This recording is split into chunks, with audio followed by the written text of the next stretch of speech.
Assalamualaikum warahmatullahi wabarakatuh. Innal hamdalillah nahmaduhu wa nasta'inuhu wa nastaghfiruh wa na'udzu billahi min shururi anfusina wa min sayyiati a'malina. Man yahdihillahu fala mudilla lahu wa man yudlil fala hadiyalah. Asyhadu an la ilaha illallah wahdahu la syarika lah wa asyhadu anna Muhammadan 'abduhu wa rasuluh.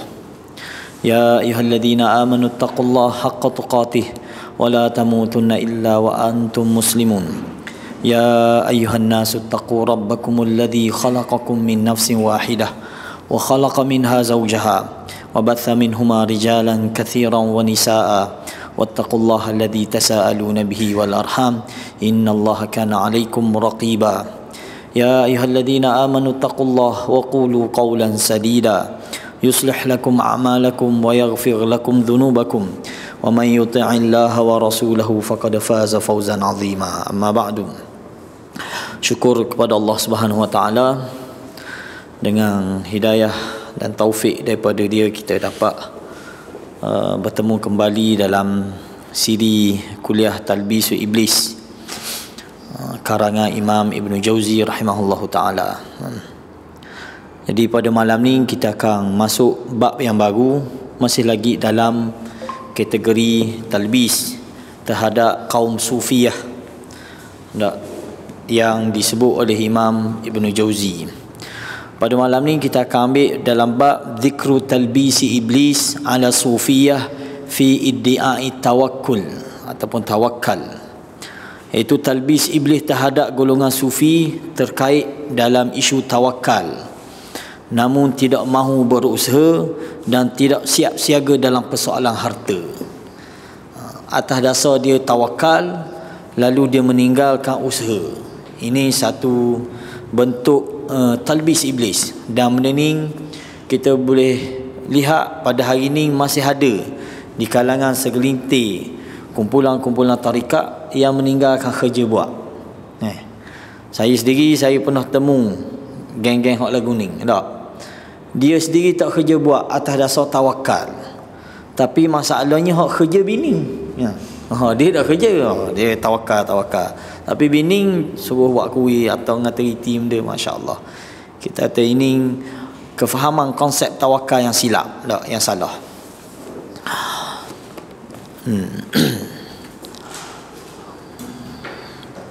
Dia kata kalau dalam teks Arab ni ada tu sikit tak sama, macam tertinggal sikit dah ya teks Jawi yang Rumi kita ni. Kalau dalam teks Arab ana duk rujuk tengok, disebut dia mulakan dengan bab An Ahmad bin Abil Hawari qala sami'tu Aba Sulaiman ad-Darani yaqulu law tawakkalna 'ala Allah ta'ala ma banayna al-hitan wa la ja'alna libabid dar ghalqan makhafatan lusus. Kata salah seorang ahli sufi ni, nama dia Abu Sulaiman ad-Darani, tak ada lah tu tak? Dia kata lau tawakkalna 'ala Allah, kalaulah kita ni bertawakal kepada Allah, ma banainal hitan, kita tidak akan membina dinding-dinding, tembok-tembok, wala ja'alna libabid dar, dan kita tak akan buat pintu rumah kerana takut kepada pencuri. Tawakal ada tinggal gitulah. Kata wa bi isnadi an Zinnun. Sini dia start dengan Zinnun. Zunnun ni juga adalah salah seorang ahli tasawuf lah. Zunnun al-Misri annahu qala safartu sinin wa ma sahha li tawakkal illa waqtan wahida. Dia kata aku ni bermusafir berkelana ni lama dah, bertahun-tahun dah aku berjalan, tetapi tak pernah aku kecapi rasa tawakal kecuali sekali, dia kata. Dia cerita illa waqtan wahida raqibtul bahra fakassara markab fata'allaqtu bi khashbah. Dia kata satu kali aku bermusafir ataupun aku berlayar naik ke perahu, tiba-tiba perahu tu pecah. Bila pecah, lalu semua penumpang jatuh dalam air ni, dan aku pun bergantung di sebatang kayu. Di sebatang kayu bi khashbah min khashabil markab, daripada kayu perahu itulah. Faqalat li nafsi, lalu dalam diriku berkata-kata kata. Dia kata benda, inna hukmallah alaika bil gharq fama tanfa'uka hadhil khashbah. Kalaulah Allah takdir kamu mati, benda manfaat kayu ni kata. Lalu pun lepaskan kayu tu, dia pun berenang ke tepi pantai, apalah dia temu patah. Maknanya itulah betul-betul tawakal. Dia kata tak perlu gantung dengan makhluk. Tak perlu ada usaha. Itu benda yang disebut. Faham? Lagi dari Muhammad, dia berkata, aku bertanya kepada Abu Ya'qub Az-Zayyad ihwal hakikat tawakal. Az-Zayyad lalu mengeluarkan wang dirham miliknya, baru menjawab pertanyaan aku. Dia memberikan kepada tawakal haknya sesuai perkataannya. Aku malu menjawab pertanyaanmu sedang aku masih menyimpan sesuatu. Maknanya siapa tahap tu dikira tawakal ni, boleh gantung makhluk, boleh gantung dia. Ini kita kata kefahaman yang silap dalam bab tawakal, khususnya yang datang daripada golongan-golongan yang dikenali sebagai ahli tasawuf ataupun sufi, ataupun kumpulan-kumpulan tarikat yang sampai tahap dia tak ada usaha langsung untuk bekerja, tak ada usaha untuk mencari harta benda, atas dasar tawakal dengan tiket tawakal. Kita kata itu tawakal yang silap. Lepas ni Imam Ibn Jauzi dia akan bawa beberapa dalil daripada Al-Quran dan juga Sunnah, menafikan kefahaman yang silap ini, membetulkan kefahaman yang salah dalam bab tawakal ni. Jadi penulis berkata, minimanya ilmu agama menimbul mana kurangnya ilmu pengetahuan dalam bab agama ni menyebabkan timbul kesalahan dalam memahami isu tawakal ni. Anda mereka mengetahui hakikat tawakal, tentulah mereka akan menyedari bahawa tidak ada pertentangan antara tawakal dengan usaha. Tak ada pertembungan antara tawakal dengan usaha.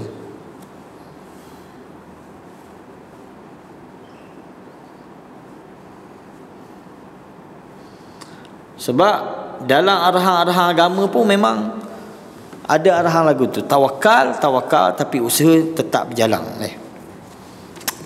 Kata tak ada pertembungan, tak ada pertentangan antara tawakal dengan usaha. Sungguh tawakal adalah bersandarnya hati kepada Allah semata-mata. Dalam bab dia, dalam di luar asbab, kita gantung dengan Tuhan. Hak asbab, hak yang kita boleh ambil asbab, kita usahakan. Nampak? Selebihnya kita serah Tuhan lah. Nampak? Kita kira kita naik kereta ni ikut pada adatnya siapa kita kata tak? Dengan kita cek dah minyak airnya, angin tayarnya kita cek belaka dah. Ini usaha kita. Selebihnya tawakkalna 'ala Allah. Ni baru kata ambil asbab dan berserah diri kepada Allah dalam perkara-perkara yang di luar kemampuan kita. Benda yang mendatang kita dah tahu. Itu hakikat sebuah tawakal. Tawakal. Orang Melayu kita ni dia pandai sebut tawakal, tapi hakikat sebenar mungkin kurang memahami apa itu tawakal. Tawakal ni mana kita serah. Kita, kalau Tok Guru kita dulu Maulana Syari, dia buat perumpamaan. Dia kata benda, kalau kita pegang lembu kambing, orang tua kita tak, tiba-tiba dia nak pergi musafir, dia buat umrah ke, dia buat haji, tak kena eret sekali lembu kambing tak? Jadi dia serah ke jiran tetangga dia, kanak-beranak dia, hak dia percaya kan. Naku hamba nak pergi buat umrah ni, tolonglah tengok lembu kambing tu. Ini tawakal dia panggil. Tak? Mana kita serah dan tawakal kita ni mesti orang yang terpercaya, mesti kita orang yang kita yakini. Itu kalau lembu kambing. Kalau harta benda, ada benda yang bernilai kita tak? Kita dulu zaman kecil itu arwah ayah dia ada senapang. Kalau nak pergi mana-mana rohok semua, sebab senapang ni nyawa hilang tu kira mandatori lah kira. Terpaksa serah ke orang yang terpercaya, yang boleh jaga sungguh. Tak? Boleh jaga sungguh senapang ni. Ni dia panggil tawakal. Kita serah. Tolong jaga, tolong tengok. Tu harta, tu lembu kambing dah kita sendiri, kita nak serah siapa? Ini kita serah Tuhan. Ini hakikat sebuah tawakal. Hakikat sebuah tawakal. Jadi Imam Ibn Jauzi mari baiki sikit kefahaman yang salah dari kalangan ahli tasawuf ni. Tak betul sangat-sangat kita kata. Sampai tahap dia hanya kerja nak berzikir saja. Faham? Tak ambil kerja buat. Kita temu ada seorang yang insaf, geng-geng tarikat yang insaf, yang dia ikut daurah tafsir Maulana Hadi. Tanya dia mana cerita, dia kata dulu saya ni geng tarikat, kata. Kemamang ni pas pada di mana, bukan Kemamang, Cendor ada surah situ. Dia kata saya berhenti kerja sampai Ustaz, ikut ke pokok tarikat ni. Duduk dalam tu, dalam surah tu nak keluar duduk berzikir, dia kata. Wah, apa agak, kata. Wah. Apa dok duduk berzikir pagi petang siang malam ni dok. Makan ikut mana ada je. Kono ahli sufah lah, boleh. Berzikir. Berzikir kata. Tinggal berhenti kerja. Siapalah tak tahulah dia kata, Allah nak beri hidayah, ada seorang sahabat ajak pergi kat Maulana Hadi, pergi dengar tafsir. Dengar tu baru nampak, dia kata lah, dia tinggal terus, dia tinggal terus benda-benda hak yang kita kata Nabi SAW ajar berzikir, para sahabat pun berzikir tak? Tetapi bukan dengan cara meninggalkan orang kata benda asbab dunia ni, tak gitu deh. Para sahabat mereka bekerja buat. Sayyidina Umar dalam keadaan dia ngaji dengan Nabi, dalam keadaan beribadah, tapi tak tinggal kebun. Tak. Ngaji sampai perekat. Dalam Sahih Bukhari sebut bab tentang Sayyidina Umar ni bergilir dengan jirang dia, pergi ngaji, pergi dengar dengan Nabi sallallahu alaihi wasallam. Bab apa sampai kena gilir? Sebab cari makan, usaha. Tak. Abu Bakar Siddiq selepas dilantik jadi khalifah pun sama. Hari pertama dilantik jadi khalifah, pagi esok pergi nak pergi cari makan. Kata dah nak pergi mana pula? Cari makan takkan tak? Nak makan dia kata. Barulah para sahabat bincang untuk beri ilham kepada Abu Bakar. Barulah apa tak? Ini mana akhadhal asbab, dia panggil kita mesti kena ambil sebab dalam usaha kehidupan ni.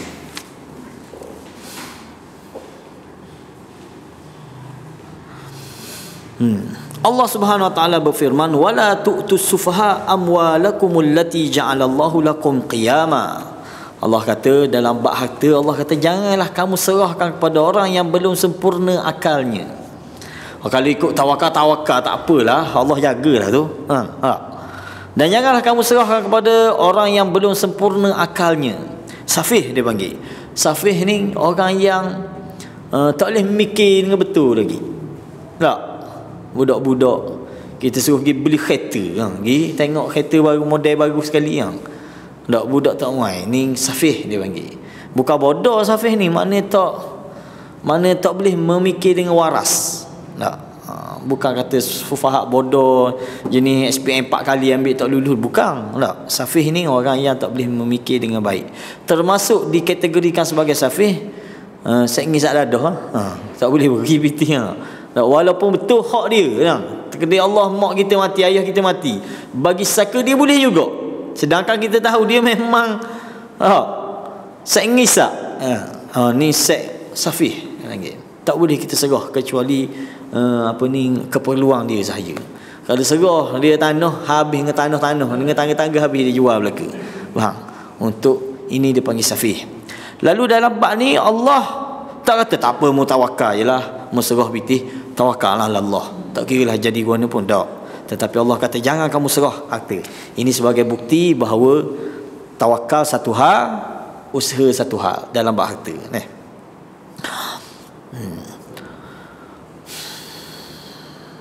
Harta mereka yang ada dalam kekuasaan kamu, yang mananya kita sebagai mas'uliyah.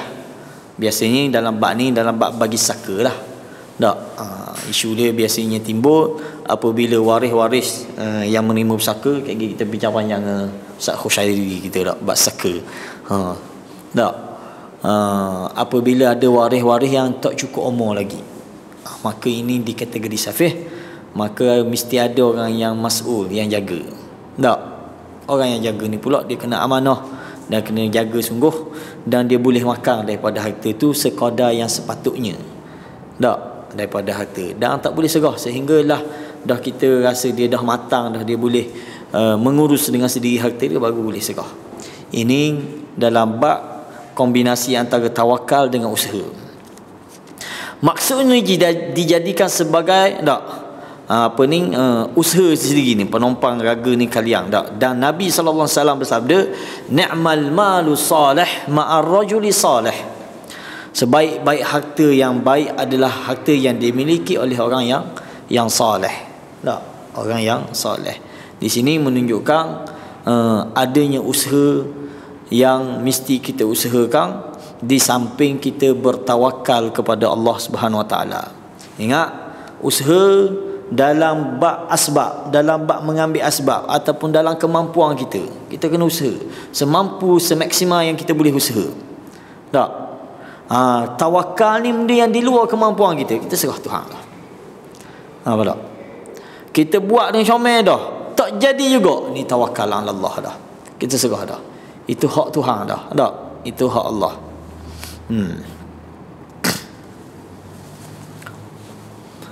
Baginda juga bersabda, innaka an tad'a warathataka aghniya khairum min an tad'ahum 'alatan yatakaffafuna an-nas. Ini kisah salah seorang sahabat yang nak infak seluruh harta dia. Tak, bila dia ni takdir Allah sakit dan dia berasa sakit ini bawa ke mati, sakit tenak sangat. Lalu bila Nabi SAW pergi ziarah dia pun bercadang untuk wakafkan ataupun untuk serah segala harta, sedekah segala harta dia. Nabi kata, banyak tu. Dia pun kata, aku nak serah separuh daripada harta. Sebab dia hanya ada seorang je anak puang pula sahabat ni. Lalu dia nak serah, dia nak beri separuh harta. Nabi kata, banyak separuh harta. Dia kata, aku beri sulusan, 1/3 daripada harta, maknanya lebih pada separuh. Nabi kata, banyak. Aku nak beri separuh. Nabi kata, banyak lagi. Lalu last kali dia kata, aku nak beri sulus. Tak, aku nak wasiatkan sulus, 1/3 daripada harta. Nabi kata, sulus pun banyak, tapi bolehlah terima. Atas dasar itulah dalam bab berwasiat, tak, wasiat yang terpakai hanya 1/3. Tak, 1/3. Selebih daripada itu mesti persetujuan waris. Tak, mesti persetujuan waris. Boleh luluh, andai kata semua waris anak-beranak hak yang terima saka ni, tak apalah, dah ayah nak sedekah belaka harta dia, kita setuju je lah. Contoh tak, baru luluh dengan persetujuan. Kalau salah seorang tak setuju, tak sah dia punya tak, wasiat dia. Hanya terpakai 1/3 saja, berdasarkan apa yang Nabi sebut pada sahabat ni. Lalu Nabi pesan ke sahabat ni, innaka an tad'a warathataka aghniya khairum min an tad'ahum 'alatan yatakaffafuna an-nas. Mun tinggal anakmu ni, warismu ni dalam keadaan aghniya, dalam keadaan berpitih, ada harta, lebih baik daripada mu tinggal dia dalam keadaan apa kedana, tak meminta sumbangan situ, minta sumbangan sini. Itu lebih baik. Maknanya sini seolah-olah macam Nabi tak faham tawakal ke mana? Tak, inilah tawakal. Kita tinggal anak cucu kita ni dalam keadaan tak, dia dah ada sumber dia sendiri, lebih baik Nabi kata daripada mu tinggal dalam keadaan dia yatakaffafun ni mari meminta-minta dengan orang. Tak, meminta-minta dengan. Ini termasuk dalam tawakal.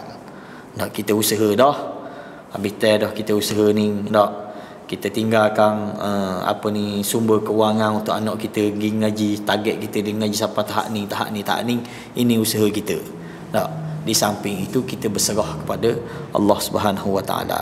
Ini bentuk Imam Ibn Jauzi perbetulkan kefahaman yang silap, talbis yang berlaku kepada golongan sufiyah dalam bab tawakal. Sikit-sikit dia tawakal. Tawakal. Waktu tak tahan lebih, dia tawakal, tapi bini suruh kerja. Dia zikir subhanallah. Bini kena kerja. Ini silap, sangat-sangat silap kita kata.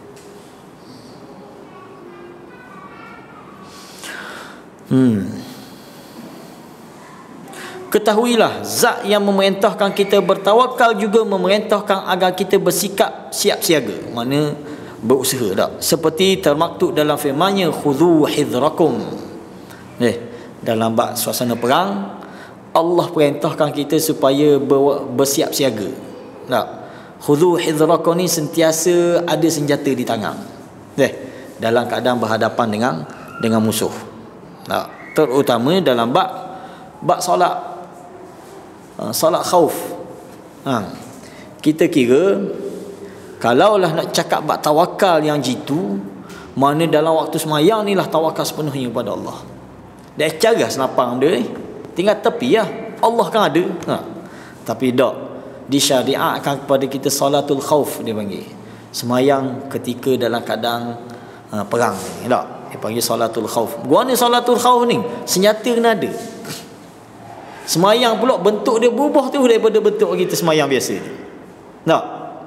Cuma khilaf ulama lah bab tu adakah perlu buat gitu lagi ataupun berlaku dua imam ke lagu mana tak. Ada pandangan kata tak, mesti kena buat gitu sebagaimana arahan, sebagaimana Nabi buat. Mana seorang imam, sebab dia ada 3 bentuk salatul khauf. Menunjukkan benda ni tawakal, tapi ada usaha untuk berhadapan dengan musuh ni.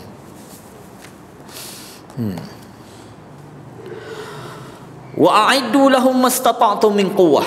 Ini juga arahan yang Allah beri dalam bab perang. Bukan kata perang pergi selas pinggang gitu. Dah mana senjata-senjata dah apa? Bismillah kita pergi. Dah. Bang, a'iddu. Dah bersiaplah. Mastata'tum min quwwah. Tapi Allah suruh kita bersiap semampu yang kita boleh. Nabi sallallahu alaihi wasallam dan para sahabat tunjuk kepada kita setara mana kemampuan yang kita boleh. Dalam perang Badar kita boleh tengok para sahabat ada yang berkuda. Tak silapnya ada 2 ekor yang tentera berkuda. Dia panggil tak? Ada yang pakai baju besi. Nabi sallallahu alaihi wasallam sendiri pakai baju besi. Adakah tidak tawakal? Tawakal. Kita tidak. Ada sahabat yang bawa pedang, dan sampai tahap ada sahabat yang bawa pelepah huma je. Sebab dah tak ada benda. Ini dipanggil a'iddu lahum mastata'tum. A'iddu lahum mastata'tum min quwwah.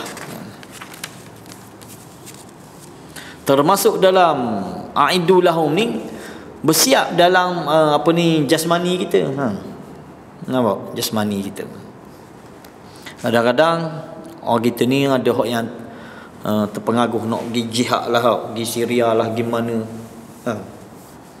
pergi Palestin, nak pergi jihad ni. Siapa-siapa demang. Nyusah ke mujahidin dia pula. Dah benda tak biasa lah. Dengan cuaca, dengan benda ni kita panggil tak aidu, semangat semata dia. Dalam kadang senapang pun tak tahu kat mana nak pegang, kat mana nak tak. Apa tak? Aidu ni kena ada deh.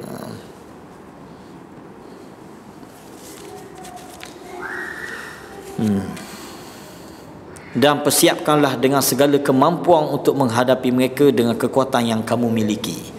Allah tak taklif kita lebih pada kemampuan. Tak. Katalah pihak musuh ada nuklear, negara Islam mesti kena ada nuklear juga. Tak sampai tahap tu deh. Cuma kemampuan yang kamu ada setara mana? Tak. Setara itulah kemampuan yang kamu kena aid. Kisah Nabi Musa pula, fa asri bi ibadi laila. Allah perintahkan kepada Nabi Musa supaya keluar daripada bumi Mesir ni tengah malam. Apa tengah malam? Siang dah. Sebab benda ni hazar dia panggil berwaspada dalam keadaan bertawakal. Dalam keadaan bertawakal kepada Allah, tapi waspada ni kena ada, hazar. Dia panggil istilah dia hazar. Ini semua kefahaman konsep dalam bab tawakal. Satu hadis yang paling jelas sekali apabila berlaku kepada seorang sahabat ni, dari Anas bin Malik radhiyallahu anhu, dia menyatakan seseorang datang menghadap Nabi sallallahu alaihi wasallam serta meninggalkan untanya di pintu masjid tanpa ikat. Dia mari-mari sahabat ni tak, dia tinggal gitu, tinggal bodoh gitu, tak ikat. Rasulullah sallallahu alaihi wasallam kemudian menanyakan hal itu kepadanya. Dia menjawab, aku melepaskan unta itu dan aku bertawakal kepada Allah. Ini konsep tawakal yang salah. Dan inilah sebahagian segelintir kita kata orang-orang Islam, terutamanya apa yang disebut oleh Imam Ibn Jauzi ni, iaitu golongan sufi.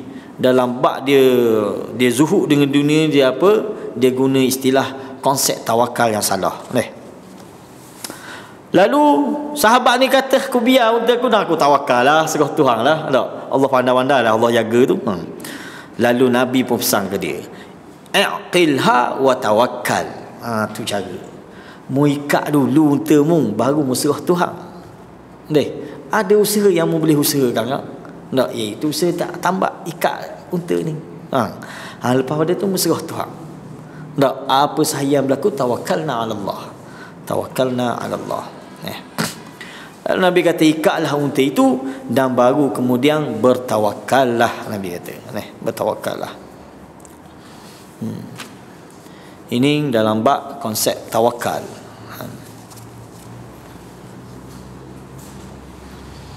Kalau kita tengok wujud teks Arab ni adalah tinggal sikit-sikit. Sebab tu kita kata dalam bab terjemah kitab ni memang kena ada disiplin ilmu. Tapi siapa disiplin, siapa tak terjemah terus tak boleh juga. Berapa tak terjemah, disiplin tak cukup lagi. Tak jadi juga tak. Jadi tapi gitulah kebanyakan kitab yang kita tengok, khususnya dari saudara kita dari Indonesia ni, kebanyakannya dia sudut kata disiplin tu sikit kita rasa lebih sedap, lebih mudah baca ke Arab lagi sebab kadang-kadang ada istilah-istilah yang dia tak faham tu, dia pakai terjemah, dia pakai tulis direct kat Arab gitu. Jadi kalau orang yang tanpa ada, orang kata benda tanpa basic ilmu, nak terjemah mana pula benda tu, tak jumpa cari lah satu. Lepas tu istilah dia kadang-kadang istilah yang kita jarang, kita tak guna kan. Jadi pening pula kita dah benda pula ni. Jadi memang kita tak boleh terlalu iktimad dengan kitab terjemahan. Tak boleh. Mesti rujuk kepada teks asal. Sama juga dalam bab hadis. Hadis-hadis kan kita baca kitab apa pun, buku apa kita baca, dia pun sebut hadis ni Bukhari contoh, hadis ni Muslim. Orang yang lebih amanah khususnya kalau dia nak menulis nak benda, dia kena wujud teks asal Imam Bukhari. Sebab kadang-kadang mungkin dia sebut Bukhari tapi dia tak jelaskan Bukhari mana ni. Sebab Imam Bukhari dia bukan hanya ada kitab sahih dia ada kitab apa ni Adabul Mufrad. Dalam tu mungkin ada hadis-hadis yang dhaif. Jadi kalau orang salah faham, ni Bukhari tak kan dhaif lagi. Tak. Memang kena rujuk pada teks asal. Pengalaman kita ngaji hadis 40 Imam Nawawi tu. Hadis 40 Imam Nawawi ni ada satu isu apabila Imam Nawawi nakalkan hadis yang keempat, tersilap. Hadis haddatsana Rasulullah wa huwa shadiqul masduq, hadis tu. Rupanya teks tu ada sedikit tambahan yang tak ada dalam Bukhari dan Muslim. Tapi Imam Nawawi dia sebut bawah tu hadis Bukhari wa Muslim, rawahu Bukhari wa Muslim. Bukan kita yang jumpa, syekh kita lah yang temu tu. Maknanya tu maknanya tak boleh kita iktimad. Bukan kita condemn orang ni Imam Nawawi nawak gitu. Tak. Ini dia panggil kelemahan yang tak boleh kita elok. Siapa pun tulis kitab, dia tak akan boleh perfect kitab dia melainkan Al-Quran saja dak. Melainkan Al-Quran. Jadi kena dua kerjalah kita dak dalam bab. Satu, buku ataupun kitab Talbis Iblis ni tak ada syarah. Ni lagi sakit kepala kita kan. Dia kena rujuk sendiri, kena cari sendiri. Kalau kitab-kitab yang lain ni ada syarah dia, senang untuk kita rujuk dia. Okey.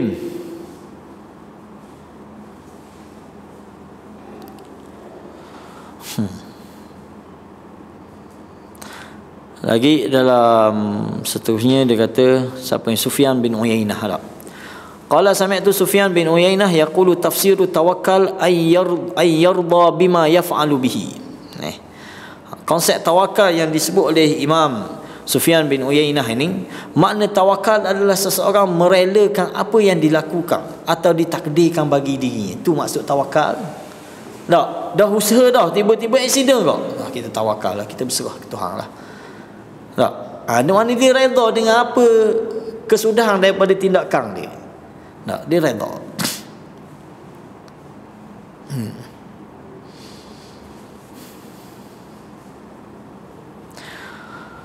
Lagi katanya wa qala Ibnu Aqil yadhunnu aqwam anna al-ihtiyat wal ihtiraz yunafi tawakkal. Sebahagian orang kata siapa, kata Ibnu Aqil ni, sebahagian orang kalau buat usaha, kalau bertindak seolah-olah menafikan tawakal. Ini kefahaman yang salah dia kata. Contoh tambah, oh ni tak tawakal ni. Pergi kunci pintu kedai, tak tawakal tu kan. Setengah orang berfahaman lagu tu bila cakap bab tawakal. Lalu dia kata,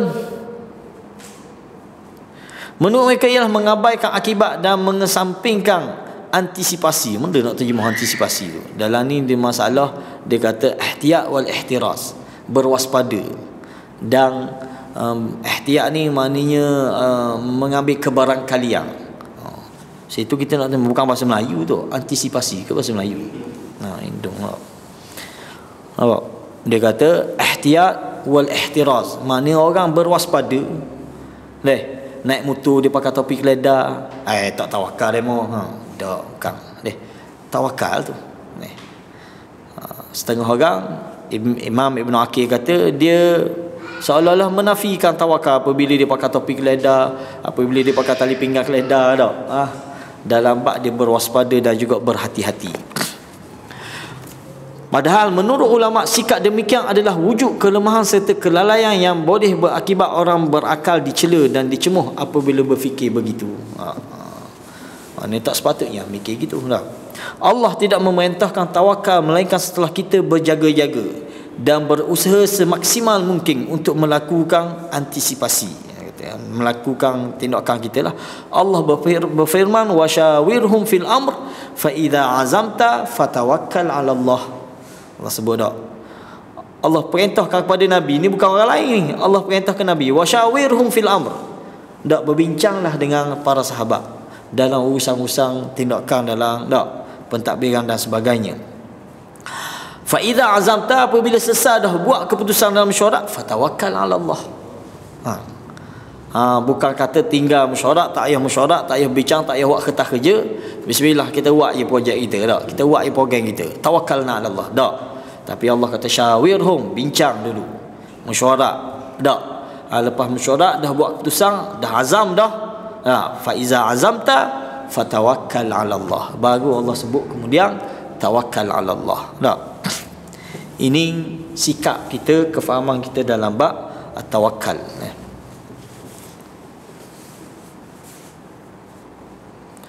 Bukankah musyawarah bertujuan meminta pendapat yang darinya diambil langkah untuk berjaga-jaga dan siap siaga dalam menghadapi serangan musuh?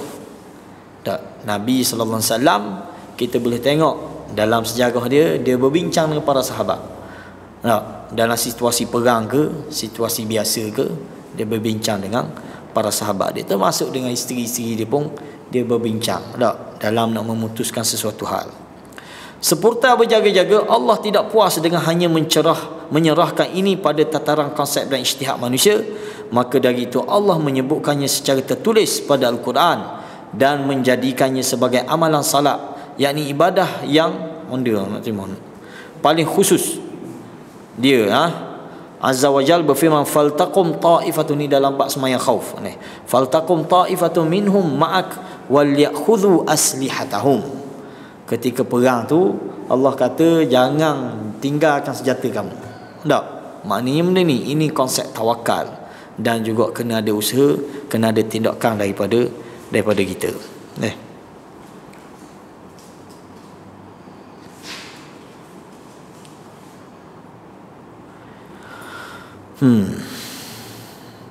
Oleh kerana itu dia kata waja'alahu amalan fi nafsi salah wa hiya akhassul ibadat. Maknanya sembahyang ni ibadat yang paling khusus sekali.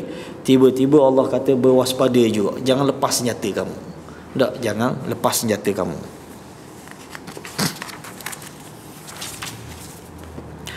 Allah menjelaskan alasan mengapa perlu berjaga-jaga melalui firman-Nya, waddal ladzina kafaru law taghfuluna an aslihatikum wa amti'atikum fayamiluna 'alaikum mailatan wahidah. Ini tak, kenapa Allah suruh kita berjaga-jaga? Sebab kalau mung lalai leka dengan senjata kamu kerana asyik dengan solat ni, tak, maka musuh akan datang, akan serang sekaligus, tak, akan menyerbu kamu sekaligus. Oleh kerana itu Allah suruh berwaspada. Berwaspada.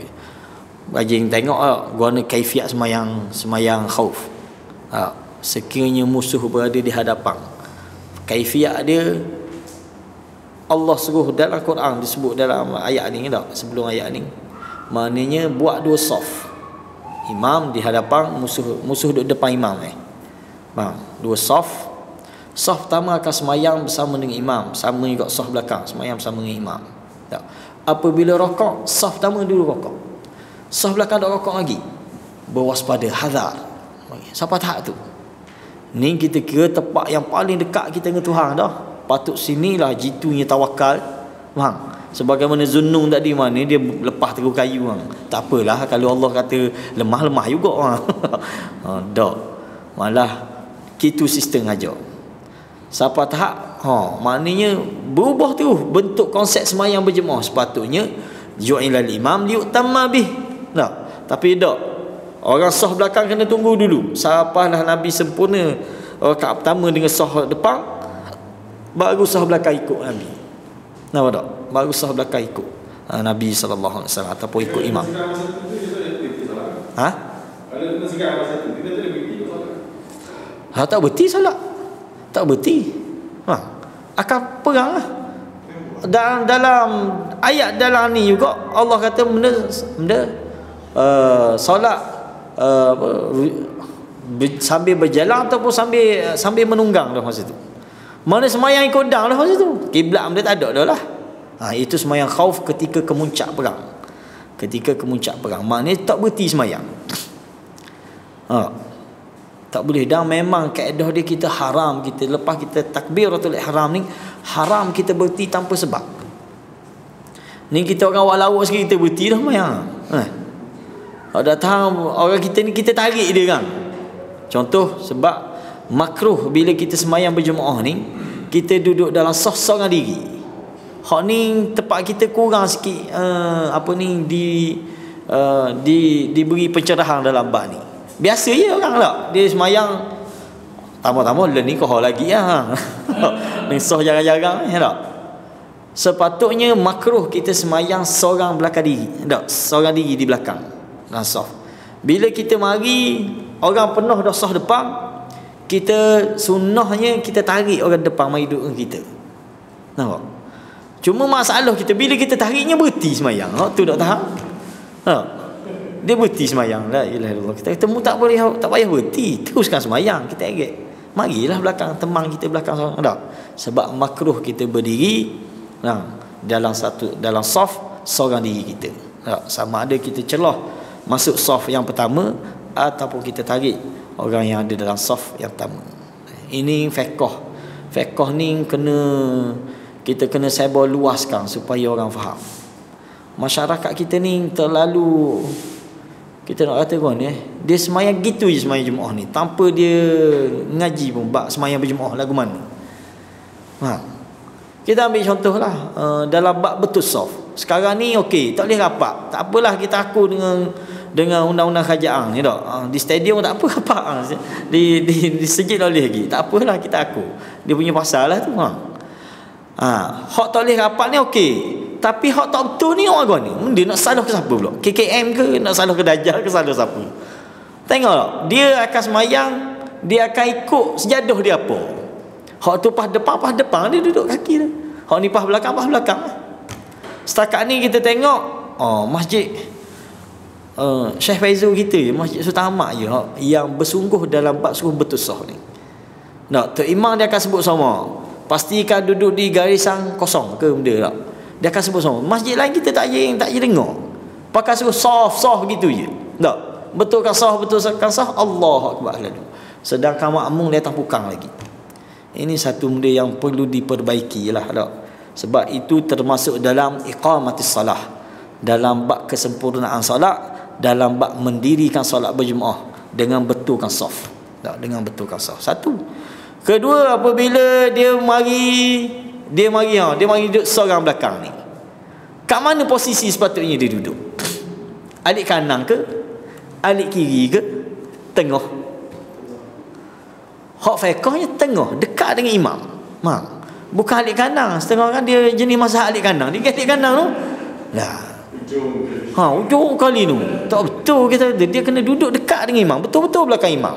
Ini soft, memulakan soft situ. Lepas tu baru tak.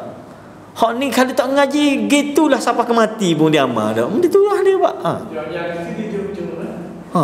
Dia memang jenis minat ujung. Ya. Dah kali kita jadi nombor 2 ni kita tengok kita tetap Tu kita pun jadi pening lah. Takkan kita nak ada tengah pula seorang. Gong lah pula kita je. Nak tarik jauh lah pula main masjid 40 kaki ya. Jadi benda gini memang kena buat satu seminar ke setiap masjid ni kita tak dakwah limited lah kena ambil peranan ni tak supaya kita buat secara percuma. Kita kata kita nak buat seminar camp solat ke tak, camp solat camp solat remaja, camp solat orang tua pula sebab orang tua tak kerti kau buat sembahyang berjemaah ni biasa dia main solat depan itu tu jeng lagi yang kalau tarik ke belakang tadi tu kalau kita seorang ke belakang kita tarik itu ada orangnya kita tarik dia tu ke kiri ke kanan ke kiri ke kanan kau ni terserah tu gini. Kita akan duduk di belakang imam betul-betul contoh imam kat tengah ni kita duduk sini kita tarik seorang belah kanan kita ke belah kiri ke terserah lah. Jadi duduk sebagai penemang kita duduk dalam kita tak takbir lagi kita tarik dulu baru kita takbir Allahu Akbar. Itu konsep dia. Ni kurang kita sikit tak. Dah satu kalau orang tak rapat tepi kita dah tarik. Mampu kita semayang kita tak tarik biar dia rapat kita. Masalah tarik pun dia tak mari kok. Ya, memang terlalu sensitif. Tak digerak banyak orang. Tak apa, railah. Kita railah pandangan dia pakai pandangan tu tak. Memang dalam mazhab Syafi'i syadid sikit dalam bab gerak ni. Tak boleh gerak yang kasar 3 kali berturut-turut. Hak tu yang jadi kalau susah-susah depan orang akhir tak sapa lagi sikit dia gerak dengan itu deh. Kita dah cakap bab perang lagi ni, cakap bab perang dak tahu pahaman ni dah mayabang dah hak bab biasa ni pun jeng dah gitu itu dia. Jadi ini semua dalil-dalil yang Imam Ibn Jauzi bawa tentang konsep tawakal yang patut difahami. Bukan meninggalkan asbab, bukan meninggalkan waspada, bukan meninggalkan kata berhati-hati dalam tindakan-tindakan kita. Dalam bab harta ke dalam bab benda semua lengkap dia bagi nas menafikan kefahaman ataupun memperbetulkan kefahaman yang silap dalam bab tawakal. Orang yang mengetahui bahawa berjaga-jaga itu seperti dalam ayat di atas tentu tidaklah memahami bahawa sikap tawakal adalah dengan meninggalkan apa yang diketahui. Akan tetapi tawakal adalah menyerahkan segala sesuatu yang tidak boleh diupayakan kepada Allah. Hak di luar kemampuan kita. Hak ni kita tawakkalna 'ala Allah. Tak, tawakkalna 'ala Allah. Ini sesuai dengan sabda Nabi SAW. Tadilah ni hadis kita panggil moto dalam bab tawakal. Ikatlah unta kamu, aqilha fatawakkal 'ala Allah. Nabi pesan sahabat tadi yang tersilap dalam memahami konsep tawakal, dia tak mau ikat unta dia. Lesak peratlah unta ni tak. Unta ni selagi dia boleh jalan dia akan jalan sejauh mana pun dia jalan dia. Jadi kena ikat.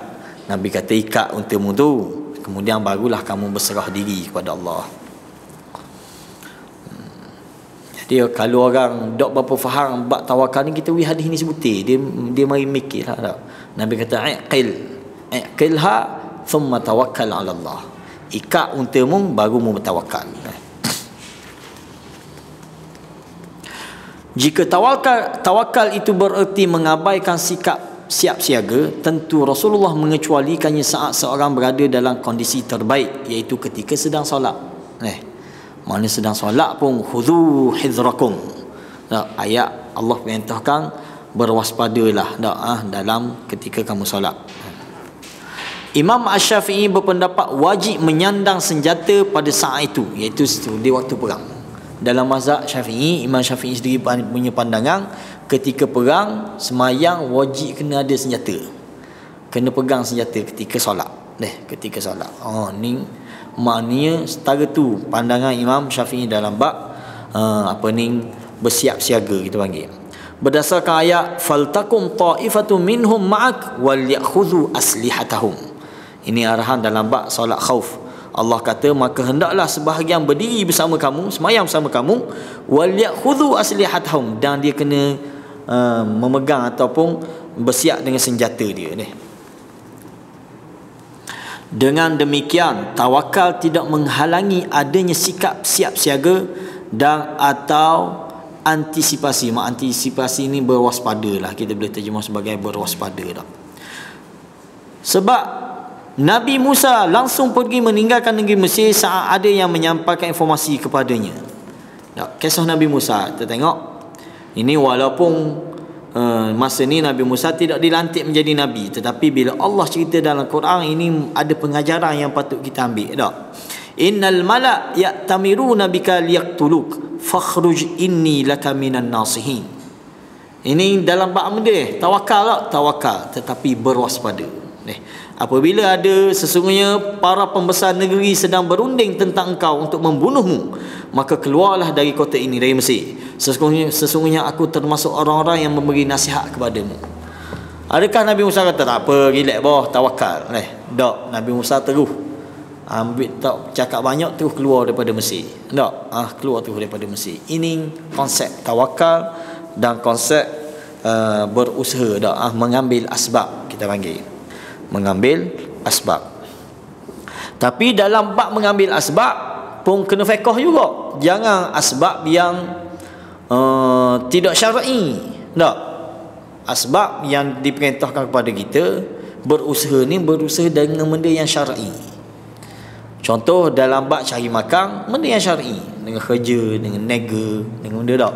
Jangan saya tawakal, saya usaha dah ni ropok bank je tak. Tak boleh tak. Sama juga dalam bab perubatan. Orang nak berubat, kita kata memang agama mengharuskan untuk kita berusaha mencari ubat tak? Mencari penawar. Tetapi jangan di luar syar'i. Contoh cari tok bomo, maknanya cari atu pelesik benda untuk mengubati atas dasar kita usaha. Tak betul kita sama sebagaimana orang yang usaha cari makan dengan mencuri ataupun merampok. Samalah juga dalam bab perubatan pun. Dia ada benda yang syar'i, benda yang di luar syar'i.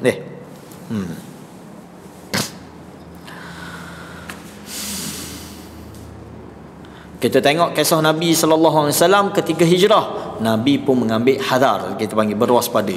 Nabi Muhammad pun pergi meninggalkan Mekah kerana takut atas persekongkolan jahat kaum Quraisy yang berencana mencelakakan baginda. Dan Abu Bakar radhiyallahu anhu berusaha melindungi baginda dari berbahaya dengan cara menutupi lubang-lubang di gua tempat persembunyian. Sini kalau dengar ada seorang ustaz tu dia kata ada ular nak gigit ular kau Abu Bakar. Kes benda dia sengat Abu Bakar tu, kes sebab dia nak tengok Nabi. Tak boleh lah cerita-cerita kelolo gitu. Cukup dengan cerita yang sahih kisah Nabi ni. Tak perlu kita mereka cerita. Sedap kara tapi orang dengar tu tak, kelolo lah ni, kelolo. Nabi kita ni dia dah, Allah dah beri kesempurnaan kepada dia, dan cerita dia cukup hebat dah. Melalui Quran, melalui sunnah dia cukup hebat dah kita dengar. Tak perlu kita wari cerita-cerita pelik cerita-cerita hok tak tahu kok mana mari Tapi setengah orang dia minat cerita benda gitu. Tak, dia minat cerita benda gitu.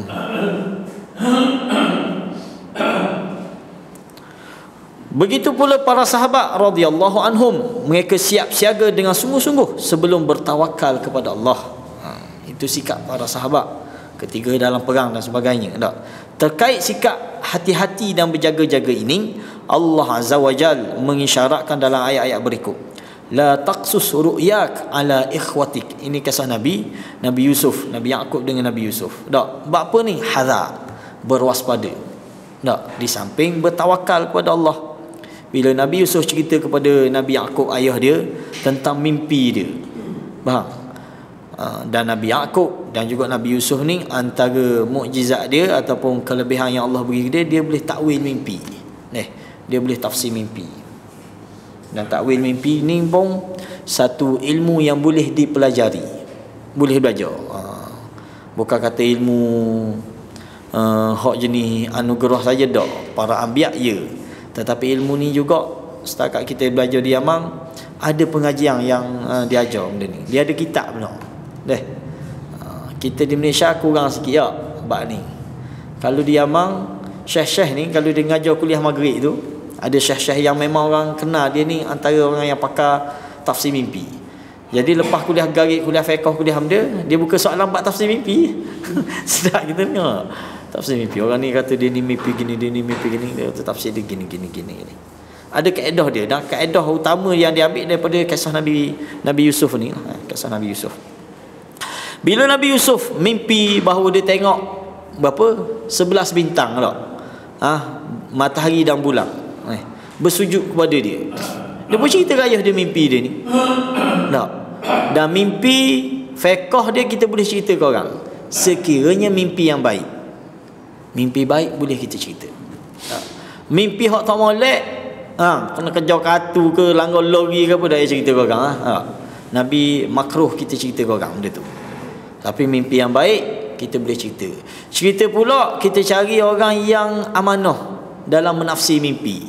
Jangan hok kita tahu dah macam ni kaki buah ni sembang ke. Oh ni mungkin gini lah. Dah ya.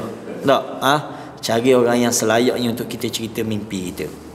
Dan kita tak nafikan bahawa mimpi ada mimpi yang benar. Ada mimpi yang benar, dan juga ada mimpi yang mainan syaitan. Walaupun begitu, mimpi tak boleh dijadikan hujah. Tak. Mimpi tak boleh kita jadikan sebagai hujah dalam beragama.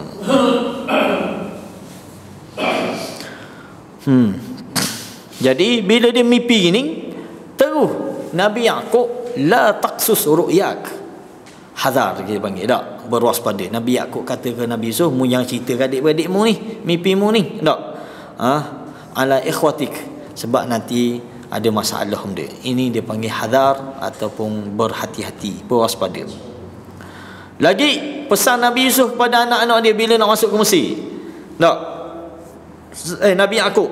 Nabi Yaqub rasa pelik dah. Dan di sini juga kita boleh ambil fiqh walaupun bukan dalam perbincangan kita ni, berkenaan dengan para anbiya ni tak tahu perkara gaib. Kisah Nabi Yusuf ni betul-betul kita boleh fahami betapa para anbiya tidak mengetahui perkara gaib. Kalaulah tahu perkara gaib, kalaulah Nabi Yaqub tahu perkara gaib, apa guna dia menangis sampai buta ke diri? Tak? Apa guna dia menangis sampai buta ke diri?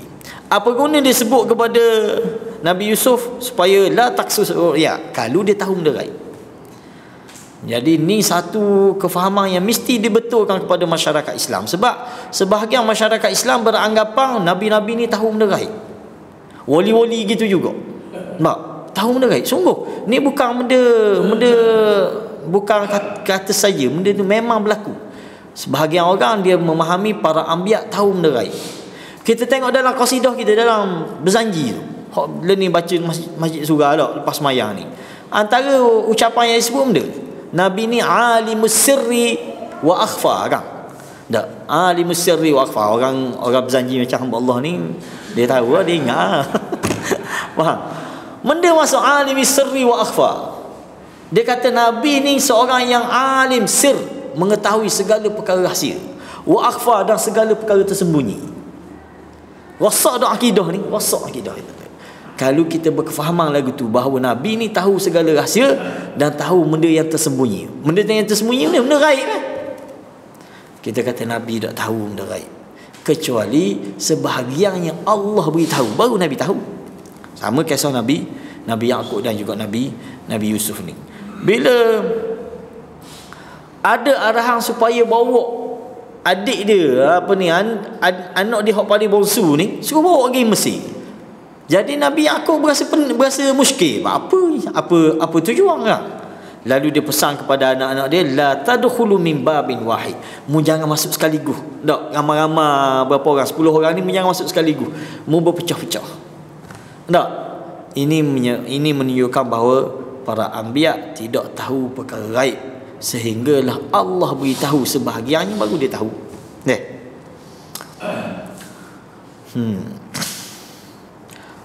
Lagi famshu fi manakibiha, maka jelajahilah di segala penjurunya. Ini juga dalam surah Al-Mulk, arahan Allah supaya mana kita mengambil usaha dan juga berwaspada. Yang demikian lantaran berusaha mempertahankan diri termasuk bahagian penggunaan nikmatnya. Di sisi lain, sebagaimana menghendaki nikmat-nikmatnya yang nyata dinampakkan tak, dia juga menghendaki titipan-titipannya yang sudah diberikan, dimunculkan. Maka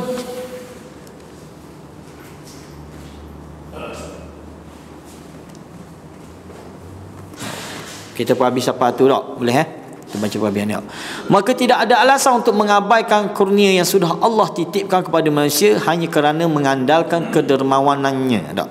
Akan tetapi anda tetap wajib menggunakan kekuatan yang dimiliki. Baru silakan anda meminta apa yang ada di sisinya. Usaha tak? Tanggungjawab kita mesti dilaksanakan. Macam kita, akidah kita yakin sepenuh hati bahawa yang memberi rezeki Allah Subhanahu Wa Taala. Tak? Satu. Dan juga Allah dah tulis rezeki untuk kita. Betul tak? Sebelum kita lahir lagi, Allah dah tetap dah. Allah dah letak dah bajet rezeki. Tetapi kita tak boleh tinggal usaha. Tak apa, Allah dah tulis dah rezeki kita. Tak, bukan itu konsep dia. Walaupun keyakinan kita bahawa Allah dah tetapkan rezeki, masing-masing dah ditetapkan, dihadkan rezeki masing-masing, maka tinggal lagi kita kena usaha dengan kemampuan yang Allah beri. Allah menciptakan berbagai perlengkapan dan naluri bagi burung agar boleh menolak segala keburukan seperti cakar, kuku dan taring. Allah juga telah menciptakan akal bagi manusia yang membimbing supaya mengangkat senjata, menuntunnya agar mau berlindung di balik bangunan-bangunan kokoh, serta mendorongnya untuk mempertahankan diri dengan menggunakan perisai dan peralatan lainnya. Ini semua bentuk yang Allah sediakan kepada kita. Siapa yang mengabaikan nikmat Allah dengan tidak menjaganya, berarti dia telah mengabaikan hikmahnya. Sama seperti orang yang tidak makan atau tidak minum obat sehingga mati kelaparan atau sakit parah. Sama. Dalam bab ini konsep tawakal yang patut kita kena faham. Tidak ada yang lebih bodoh daripada seseorang yang mengaku punya akal dan ilmu namun berserah diri pada musibah. Tahu dah musibah depan, tak apalah dak.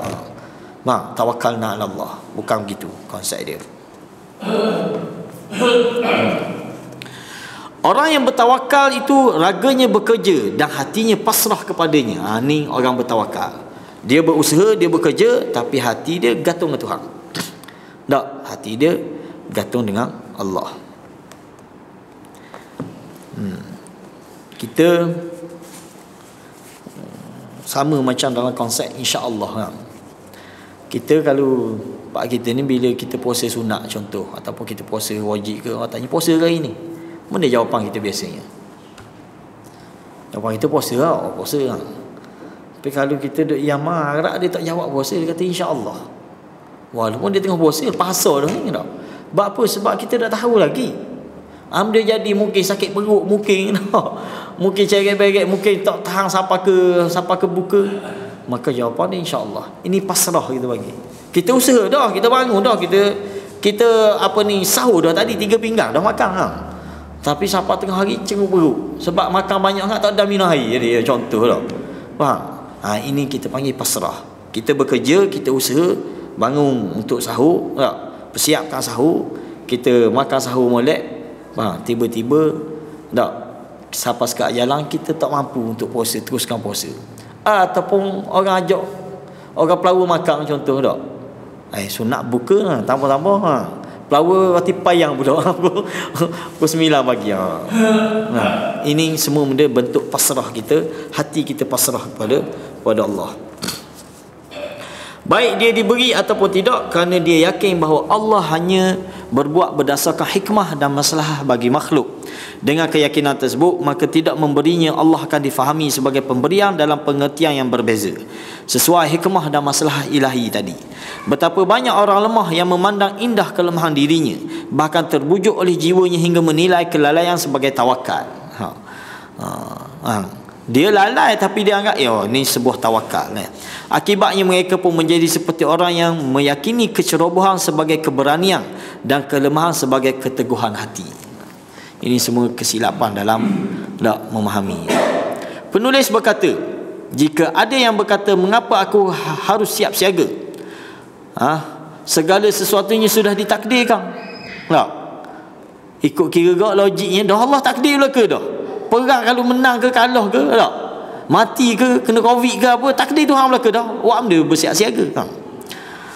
Mengapa anda tidak mahu bersiap siaga? Maka kita jawab, mengapa anda tidak mahu bersiap siaga padahal ini diperintahkan terkait segala sesuatu yang sudah ditakdirkan? Kerana yang menentukan takdir dia pula lah yang memerintahkan anda untuk bersiap siaga. Yang menentukan takdir Allah, dan yang perintahkan untuk kita bertindak pun Allah Subhanahu Wa Taala. Kenapa kita tinggal satu arahan, kita laksanakan satu arahan yang lain, tak? Dia pula lah yang memerintahkan anda untuk bersiap siaga. Allah Subhanahu Taala berfirman, khudhu hidrakum. Sedangkan dia dah takdir dah, perang ni mau kalah ke, mau menang, mau cedera ke, khudhu hidrakum. Tak, ambillah waspada kamu dalam peperangan ini dan bersiap siagalah kamu. Jadi ini konsep tawakal yang kalau ada anak beranak kita, saing-saing kita jenis tak berapa faham konsep tawakal ni, perbetulkan kefahaman mereka. Tak, terutamanya atas dasar, atas alasan agama dia guna. Tak, hak jenis malah apa tu malah apalah, tapi atas alasan agama, saya ni saya tawakal kepada Allah. Tak apa anak bini saya serah Tuhan. Tak, mau tinggal dengan anak bini, Allah dan Rasul. Jawapan Abu Bakar. Karuk mudah buat kerja buat orang tak. Ini tak betul. Kita kata perbetulkan konsep tawakal kepada Allah. Wallahu alam. Sekadar tu untuk malam ni. Bersempena cuti ni dah lebih panjang sangat tak. Ada benda-benda nak dibincang, sila.